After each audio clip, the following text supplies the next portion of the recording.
Good day, everyone. Welcome to another episode of What's Really Happening. I'm Dr. Tad Schnaufer, Strategy and Research Manager here at the Global and National Security Institute, GNSI, at the University of South Florida. As always, we're joined by GNSI's Executive Director, retired Marine Corps General Frank McKenzie, as we explore global and national security issues from around the world. What's Really Happening will take you behind the scenes and open the door to the knowledge, experience, and insights of a senior leader who has commanded the highest levels of the military, including commanding United States Central Command. Today, we're going to discuss major intelligence failures. The October 7th attack of Hamas on Israel achieved an unprecedented element of surprise and has many experts questioning how the Israeli and Western intelligence services could have missed this attack.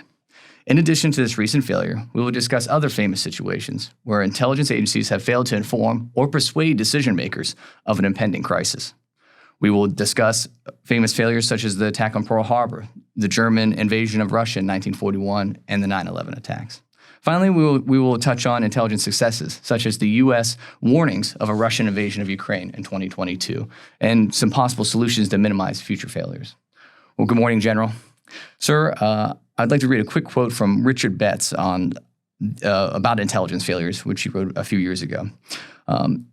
I quote, "In best-known cases of intelligence failures, the most crucial mistakes have seldom been made by collectors of raw information. Occasionally, professionals who produce finalized analysis, but more often by decision makers who consume the products of intelligence services."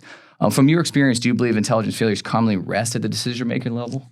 I think Richard Betts is exactly right. I think most people looking back at an event, you can always find evidence of what was going to happen. Mm-hmm. But somehow that gets changed either at the very highest echelons of the intelligence organization to fit a preconceived idea of what the opponent should or should not do, or even more likely in the mind of the commander or the national security decision maker who's going to make the final decision. But the evidence is almost always there. It's just how you look at the evidence, how you organize the evidence, and set yourself up to make decisions on it. So as a commander or decision maker, what do you need from your intelligence personnel and their products for you to best consume that and make an effective decision? There's a famous study of the attack on Pearl Harbor, and in it they found that there was a lot of noise, and decision makers were drowned in the noise, all kinds of data out there. The key thing a commander needs to do is, in coordination with his intelligence people, is decide what are the important things we want to look at. And there shouldn't be too many of those things. Right. But you want to say these are the things, and that needs to be a joint process. It should involve the operators, it should involve the planners, and it should involve the intelligence officers. But most importantly, it should involve the commander. And what you do is you say, look, here are the things that we think are important. And then what I want the intelligence people to do is give me context. I want to look for pattern recognition. I want to look at change and the rate of change.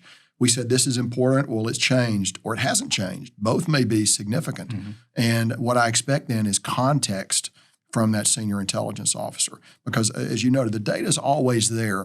It's how you sort it into a pattern that makes sense. And that's very difficult. And a lot of it is, in fact, quantifiable. Some of it has to be, though, ultimately subjective judgment. What you want to do in measures like this is, as much as possible, reduce the qualitative element of the equation to as small as possible. Mm-hmm. You want to say there are 12 ships heading this way. That's a fact. That's an observable fact. You don't want to. That allows you to narrow the space where you can make an error. It's very important to do that when you work with your intel people to say, here's what we want to take a look at. Here's what we want to study, and here's what I want you to come and wake me up in the middle of the night if this happens. Right, and how do intelligence analysts decipher between something that keeps happening over and over again, like if they're getting worn down? So we keep getting that 12 ships over and over again, and you keep getting woken up. When is there a burnout period where the intel gets old and then an attack happens? Well, that too is a technique that others have practiced in the past, and we have used. It's called desensitizing the opponent. The Russians during the Cold War were famous for this.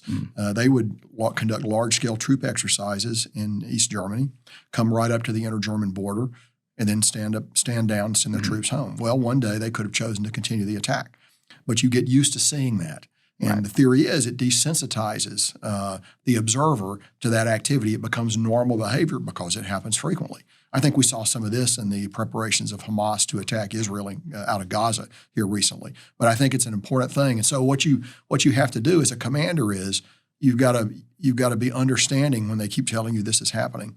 You've got to make sure your intelligence people know, I still want to know this. And then you look for nuance, because if it's going to be a real attack, there will be some things that have changed. The analysts have just got to look hard to find those things. Maybe they change their comm patterns. Maybe they go silent. And suddenly, if you're getting noise and suddenly there's no noise, that's not necessarily a good thing. Right. For us, that would indicate we are in pre-attack planning and we're fixing to hit you. That's what it would indicate for someone looking to the United States, because we would shut down all our comms unless you're smart enough to continue to broadcast on those communications, in a spurious way to convince the opponent that all is well.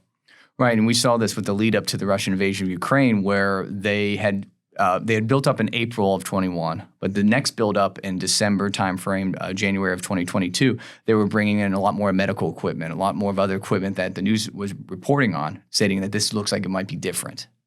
When they begin to bring blood forward, that's a good sign. Right, that's something. Because that's a perishable asset. You're not going to do that. And they began to stock quantities of blood. That's just one example. That's a particularly tactical example, but that's a good example. There's certain things you can look for to indicate that maybe this is the real thing. Right. But with that, and going back to the experience of where you're kind of getting these constant triggers and you're looking for something that's specific, how does a commander limit their own bias, so from their own experience, and try to look at, in a case, each briefing individually perhaps, and then also in context? Well, I found it always helpful to seek historical context. I tried to look at other cases, both in the region of the countries that were involved that we were studying, but also at a broader level. And that's what a commander has to do. Right. You are the person ultimately that is going to make a decision on going to the chain of command, going to the secretary and the president to think that something is imminent. You're better at doing that if you're more broadly informed about the long arc of history in these kinds of operations. It's never going to repeat itself exactly. But there's enough there that you can draw analogies from it. That's how my mind works, by drawing analogies. Others do it different ways. But for me, it was helpful to try to find a prior circumstance. And then you're not looking to match it or make it fit perfectly.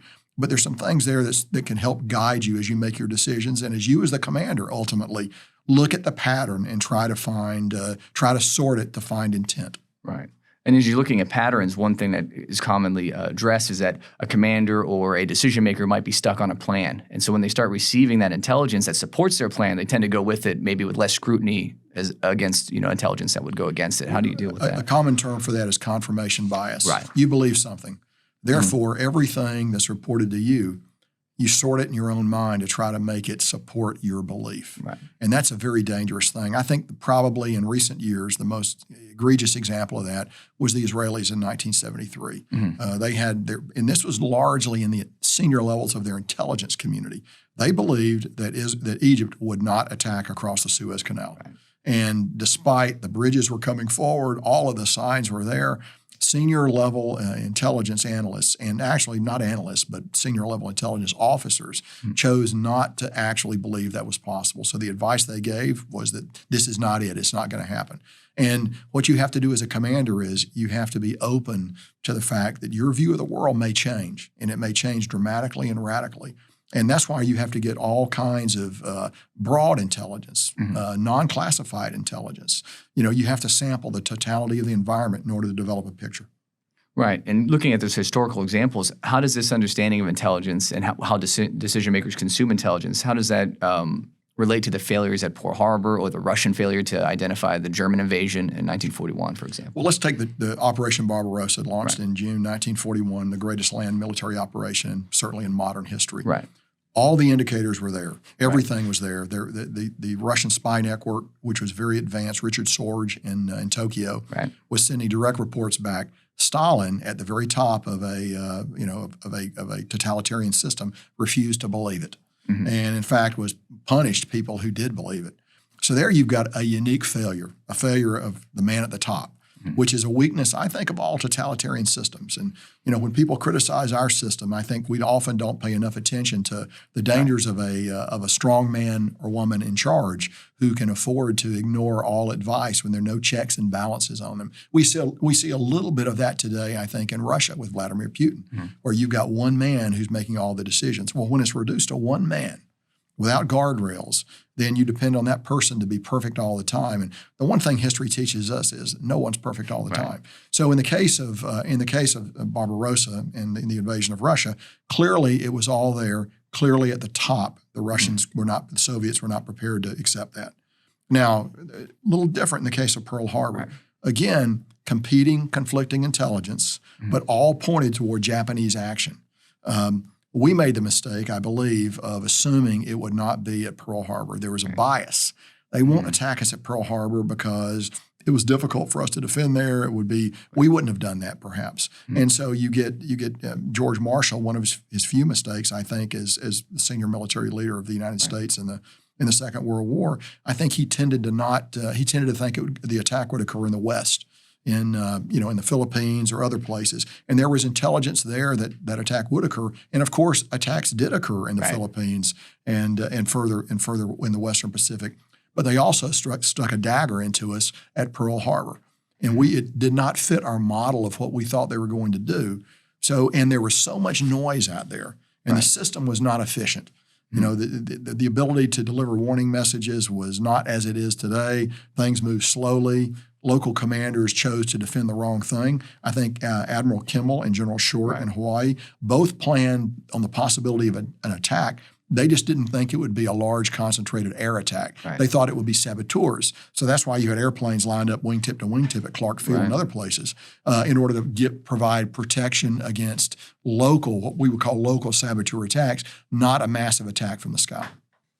Right. And so how does those intelligence failures of these large-scale operations, so obviously land invasion or air attack, how does that compare to non-state actors conducting attacks? So you have terrorist attacks such as the Hamas attack or 9/11.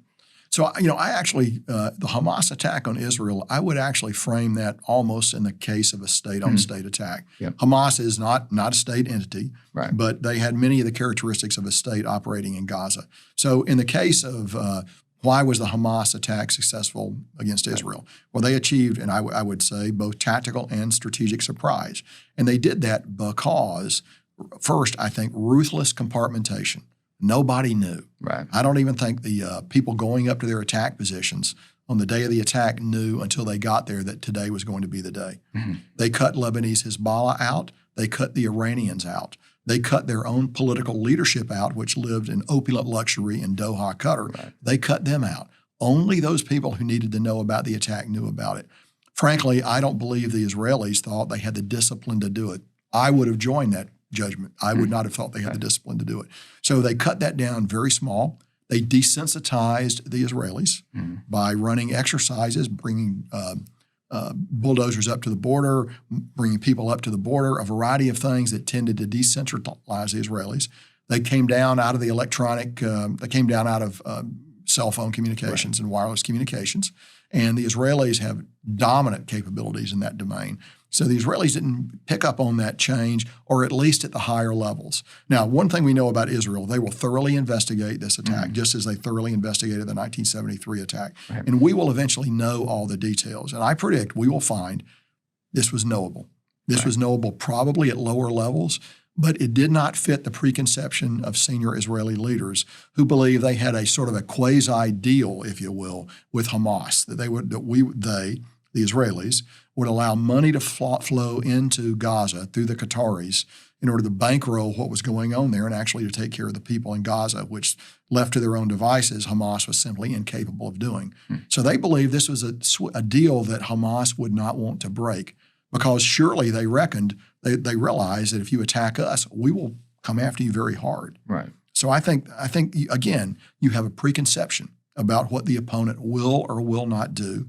You had evidence that they were planning this attack, but it didn't fit your mental model of what the enemy was supposed to do. And again, I come back to that. It is the most difficult thing in the world for a commander or a policy leader, civilian policy leader, the ultimate decision maker and things like this, to sort of be willing to adjust your mental model when the enemy refuses to cooperate as you need him to do in order to fit your plan. Well, and then so how do you counter that as a leader? Do you have someone playing a devil's advocate in the room, or do you have a red team, or how do you go through that? So a couple of things. First of all, you want to be very careful that as a leader, again, you define the intelligence that you want to see. Don't drown in the noise. And that's a judgment, because if you make the wrong judgment, you're going to be looking at the wrong things. But Right. that's what you got to do. If you look at everything, you look at nothing. Right. So you've got to choose those things. So that's the first thing you got to do. Second thing is you've got to be approachable. The intelligence people who come to brief you have got to feel that they can be wrong and they won't be shot in the head if they're wrong. Right. They can come back and they can say, look, we made an error on this, because they're going to make mistakes. It is inevitable that that's going to happen. And we just need to recognize that. And the next thing would be is you probably need to think about what you noted is a red team. Right. You need to have people that take a look at the problem, unconstrained by your biases. Right. And you've got to listen to them, and you've got to empower them. And they've got to be good people. And service as a red team member has got to be seen as a very positive thing. We do generally a pretty good job of that, I believe. Sure. But it requires, again, constant attention by the commander. Right. And do you feel that despite all the different solutions you might be able to offer a team, intelligence operators or decision makers, that failures are inevitable no matter how good the process is, no matter how efficient? Since we're dealing with human beings and we're dealing with right. a clash of human wills, that is, of course, the essence of warfare, failures of this kind are inevitable. What you want to do is you want to minimize the scope and scale of those failures. Sure. And you want to plan in such a way that your response is broad and deep enough to accommodate those initial mistakes that are inevitably going to happen. Right. Having that depth to correct where you might have missed. You are exactly right, Tad. Well, and with that, looking at the failures, but turning over to successes. So how did the U.S. and Western intelligence agencies, how were they able to, again, address, and we spoke about it briefly earlier, the Russian invasion of Ukraine in 2022, where they're crying that, hey, warning rather, that this is likely going to happen. And then different countries had different takes on that. So we knew pretty early, I think, that it was likely that President Putin was going to invade Ukraine through a variety of sources. Not different than we've known other things. In this case, though, there was an openness to that, which some people disagreed with, including Ukraine. Let's actually recognize the Ukrainians didn't believe it, and some people in Western Europe didn't believe it. But our intelligence community, and I was still on active duty then, and our senior leaders found the intelligence convincing. So I think what, in this case, President Biden did that was remarkable was he authorized the declassification of a lot of this information with the intent of deterring President Putin from acting. Look, we know what you're going to do. We understand what you're going to do. So when you shine a bright light on people, sometimes it changes them. Now, in this case, it did not modify his behavior. I still think it was an enlightened and wise thing to do. Sure. It didn't work. Now, where we didn't have as much success was we knew what the Russians were going to do. We were wrong in their ability to do it, because I think we were still trapped in a vision where we thought they were far more capable than they actually were. It turns out they're not that capable. And that's hard to know. It's the fighting heart of the soldier, which is the hardest of all things to quantify. It resists net assessment. Right. And it's just difficult to get there. But I think in every other way, our intelligence was very good. I think it still continues to be very good. And we knew that if we came out and exposed the Russians, we would inevitably take a hit, because they'll have a guess about how we learn this information. Presumably, they would change their practices. That's always the tension there between the intelligence value of it and the operational value of using the intelligence. In this case, we decided the operational value was greater, and I think that was the right decision. And we'll see how that plays out in the weeks and months ahead in Ukraine. Yes, sir. And with the U.S. success there, I mean, in some sense, like you noted, there was expectations that the Russians would do better on the war front, and obviously they probably thought the same. So there was likely some Russian failure on their intelligence agencies of how that invasion was going to go. Particularly when you see the numbers of troops that they had on the border, it was actually relatively low for the amount of scale that they were looking to take over, amount of square miles they'd have to occupy. So do you think there was likely a Russian failure of intelligence that they might be greeted as liberators or something like that? I think so, Ted. I think it was also part of a larger Russian failure to plan. And I go back to the dangers of a totalitarian society. Right. When all your decisions are essentially driven by one person. And that one person may or may not be approachable and doesn't want to hear bad news. So you tend to not give him bad news. And so therefore, that's how you get bad planning that might leave large elements of the military out of the plan.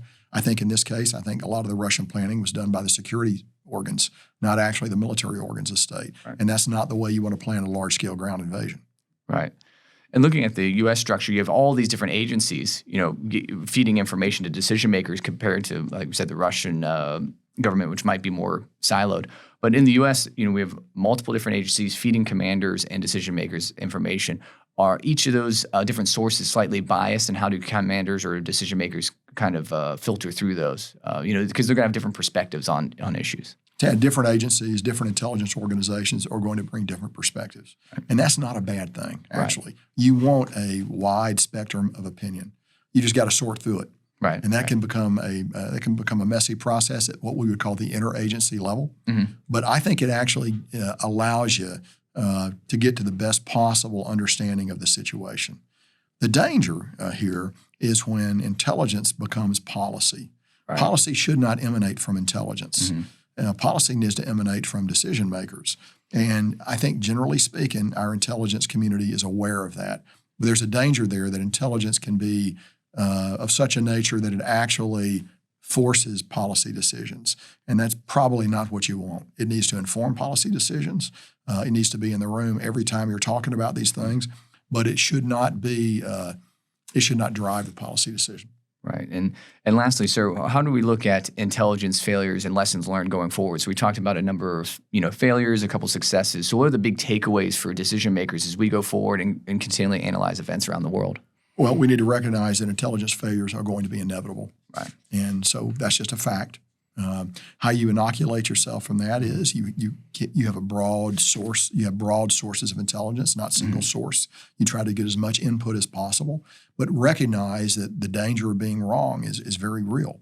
And so when you craft your plans, it's what's your level of confidence? That's another thing you want the intel guys to tell you. How likely do you think this is? Right. And so you spend a lot of time batting that back and forth. That allows you to make plans. This is the most likely thing they're going to do. Mm-hmm. This is the most dangerous thing they're going to do. Right. Here's all the things in the middle. And so you want to, and it's a dialogue that needs to continue. The dialogue between the commander, the decision maker, the intelligence officer, and then the operator and the planner. Right. Those people all need to be there, and they all need to be involved in that discussion, and it needs to be an ongoing discussion. Right. And in fairness to the intelligence community, all the things they deter and things they find out, a lot of that never comes up in the public. It's only the failures that get magnified most of the time. So you're absolutely right. In 3 years as command of U.S. Central Command, I was a voracious consumer of intelligence. I met with my intelligence people 3 or 4 times a day. Wow. And I never tired of getting that information. You have to keep that conduit open, and you have to have an open mind. Right. Absolutely. Well, we appreciate it, sir. And that wraps up another episode of What's Really Happening, with a fascinating discussion on intelligence failures with GNSI Executive Director, retired General Frank McKenzie. I'm Dr. Tad Schnaufer, Strategy and Research Manager here at the Global and National Security Institute at the University of South Florida. Thank you for joining us today, and we look forward to seeing you in another episode when we find out what's really happening.